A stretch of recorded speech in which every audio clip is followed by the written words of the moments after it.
Welcome to Nugget 120 with Steve Groman. We found one more article in the Science News, April 2019. Frankly, we could do a nugget on almost every article in every single one of these magazines. That is true. And this is in their Life and Evolution section. It says, a fossilized egg is found preserved inside an ancient bird about 110 million years ago in what is now China. A sparrow-sized bird died with an egg still inside her body. Poor thing. Crushed and flattened by pressure over time, it is the first unlaid bird egg known to be preserved in a fossil. Researchers report in March 20. Wait a minute. Crushed and flattened by pressure over time? An egg and a sparrow?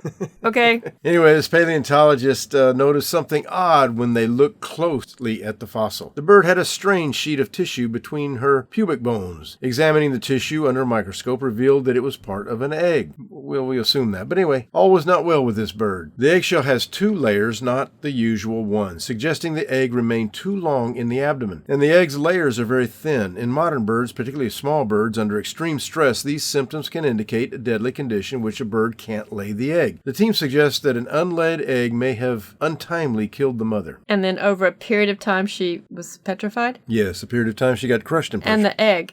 Petrified. Oh, okay. And the egg. They did find a fossil and what maybe is an egg, maybe is not an egg, but anyway, they found it inside her. But it is not a strange thing for something to be found in such an incredible state of preservation. No, it's actually beautiful, and it's amazing. Because there aren't that many birds found. That's true. There aren't very many. Why don't you tell them why? Well, because they have hollow bones and hollow feathers. They fly. They would be the last to drown in a flood. Exactly. Yeah, and when they do drown, they're going to float the longest. So right. They wouldn't have been. They would stay on the top. They would rot away more so than anything that gets buried quickly. Now here's a picture of Mr. and Mrs. Newman. They were a lovely couple that lived with us for a couple of years, and Mrs. Newman was quite the egg layer herself. And we're not trying to intimate anything about dinosaurs and birds like the evolutionists say, but we do want to tell you about poor Mrs. Newman. She actually did die because she was producing so many eggs and she couldn't expel them enough. She could not get them out quick enough. It did kill her, and it was really sad. It did kill her. That kind of thing does happen. And here are some egg clutches. We went to the Museum of the Rockies, which is one of the premier dinosaur museums in the country. The famous evolutionary paleontologist Jack Horner is the curator of this museum, and it is a fabulous museum. We've been there several times. Egg clutches are actually a common find. Yes, they are. Sometimes embryos are in there, and sometimes they're cracked open, crushed. But the point is, eggs with something inside them is a fairly common fossil. And an egg would be in a nest or would have gotten to the ground, and it couldn't have survived. That's why you would find eggs versus finding the actual birds. The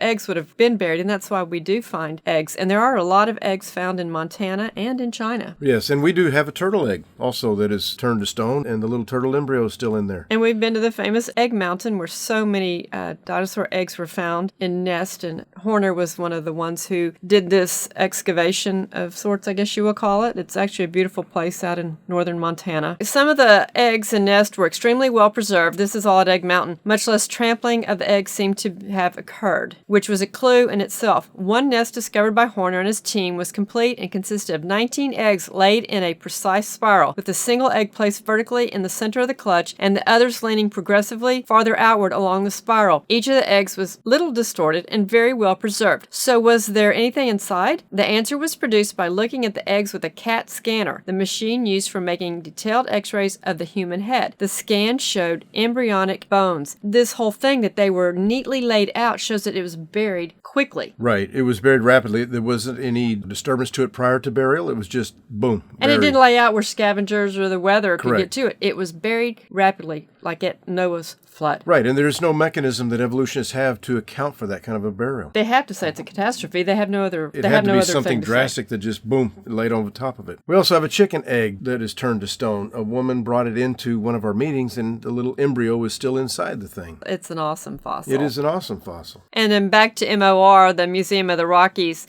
they have bone beds, evidence of catastrophe. No kidding. Yes, it has to be. And of course, we have the mechanism, and they quite frankly don't. They have to say that when they find multiple types of bones and a mixture of bones all scrambled up, they have to admit it's a catastrophe because there is no other excuse for it. And then they have this one section on dinosaur embryos, and we'd like to read that. Dinosaur embryos are extremely rare. Of the nearly 900 species of dinosaurs known, less than 10 species are represented by their embryos. Here at the Museum of the Rockies, we have the embryos of 5 different species. We also have an embryo of a species of a fossilized turtle. Well, so do we. So do we. And when we were in Montana one year, we did the dinosaur trail, which was amazing, and we highly recommend that. And when we went to the Two Medicine Dinosaur Center, besides the fabulous fossils, they had a great laboratory that you could look into and see how they were working on things. And one of the cast right in front of the window names this dinosaur. Of course, they've always got to come up with different ones, just like that previous thing said there's 900 different species, which I'm not sure that is accurate. But it says gut contents and coprolite. And coprolite is... Well, that would be poop. Yes.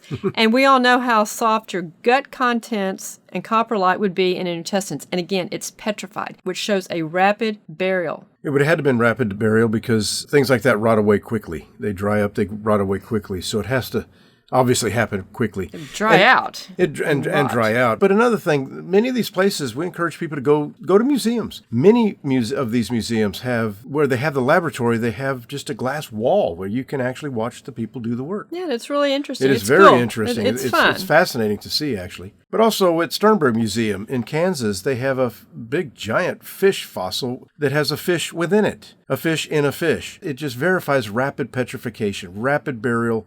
Something happened quickly. The thing did not just lay around for a long period of time and rot away and fall apart. It just was instantly buried. And of course, we're the ones with a mechanism for that. Here's another one in Curtis Barnes' biology textbook. They show the same thing. A fish eating another fish, attacking another fish. And again, here's another fish eating a fish. This has actually been found many times. We just wanted to include some examples of something being inside something else. Although it's rare, it does happen. But it doesn't prove that the thing died because of what was inside them. It proved the animal died quickly and Correct. couldn't expel the coprolite, the egg. Digest the food, whatever Right. the case is. That's how we're looking at the evidence as creationists, looking at it through the worldview of Noah's flood. Yes, and we do also have a picture of an ichthyosaurus giving birth to a live baby ichthyosaurus. Well, thank you. We do want to remind you to be sure and get out and vote. It is a critical time in our country's history, and our country is depending on all of us to do the right thing. If you are enjoying these nuggets and would like to support us on a monthly basis, we would certainly appreciate that. Thank you.